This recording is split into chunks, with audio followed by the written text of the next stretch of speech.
This guy, as a young man, had a dream. A dream to become a big movie star, to come to Hollywood, and to become a great director and producer and a writer, and all those kind of dreams he had. Of course, everyone told him it can't be done. But, you know, he wouldn't take no for an answer.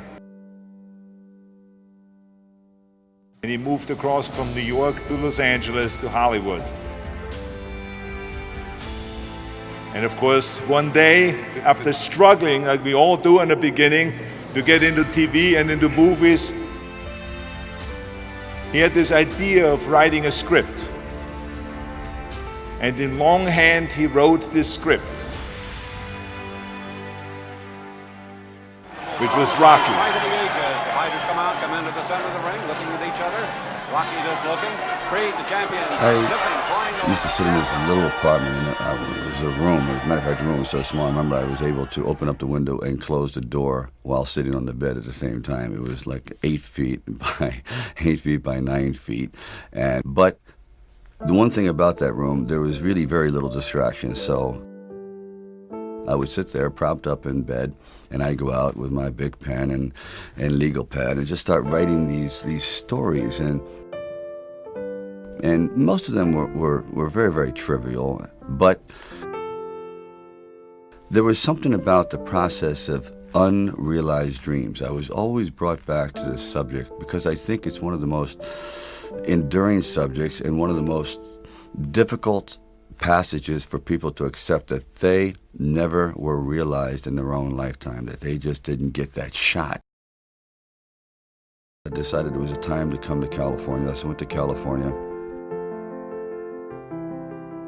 And I moved in the valley, and things weren't going very, very well there. Matter of fact, I had to go out and try to sell my dog because it was either do that or he just was not going to be very well fed around the house. And then one night, I went to see Muhammad Ali fight Chuck Wepner. We want to be free! We got to be free! Everybody said free!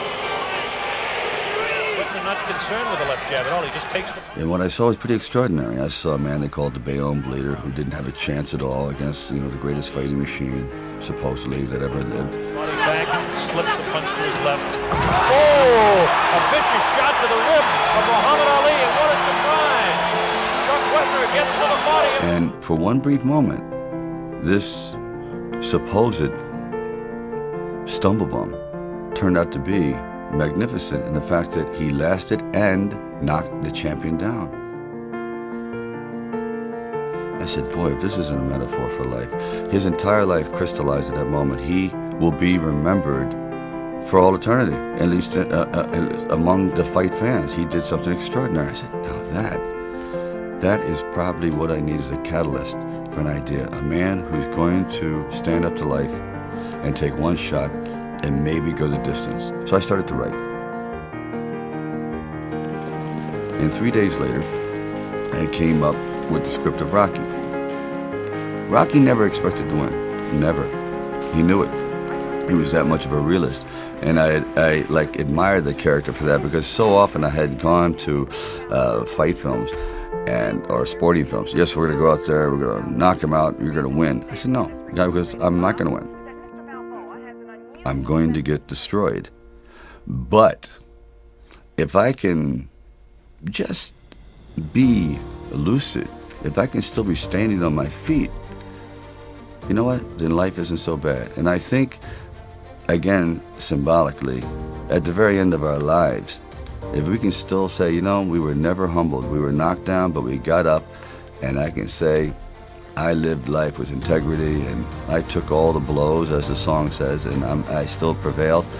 I think that's a good epitaph for anyone, and that's what I tried to capture in this film.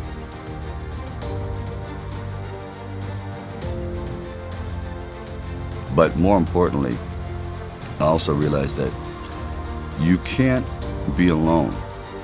To really succeed, no man really is an island, and it took the love of a woman that no one else loved. It took even the befriending of her brother, who no one could understand, but they gelled together. And Rocky brought this whole group, and with Burgess Meredith, and together they were like individual pieces, but together they made a whole entity, a whole person. And I think, personally speaking, that's happened to me too. When you find the right components in your life, the right people that gel with you, then you feel as though you're invincible. It may be a fallacy, but you at least feel as though you can take all that life has to dish out. I truly believe, and people throw the word around dreams, it's all about dreams, you know, and by the way, dreams cost nothing, they're free. The hard part is just keeping them going, and please keep them going, because we're here for one simple reason. He believed in the dream, I believed in the dream, and our dreams come true, and there's no reason every one of yours can't either. Thank you very much.